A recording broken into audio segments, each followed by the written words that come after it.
last will and testament of Thomas Wayne. I hereby declare that all my worldly possessions pass to my son, Bruce Wayne.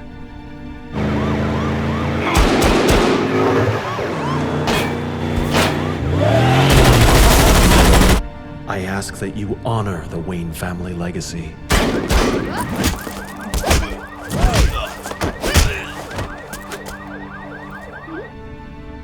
And commit yourself to the improvement of Gotham City. Make the most of your opportunities. Use them to give back to the citizens of Gotham. Do not be frivolous with this wealth. Please, do not waste it all on fast cars and outrageous clothes. And finally, my son, I ask that you never abandon this city to fate. We have lived through dark days, and no doubt, there are more to come.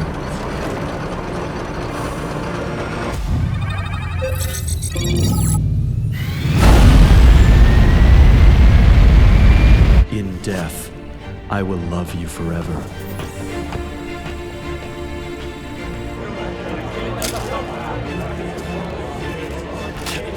Your father, Thomas.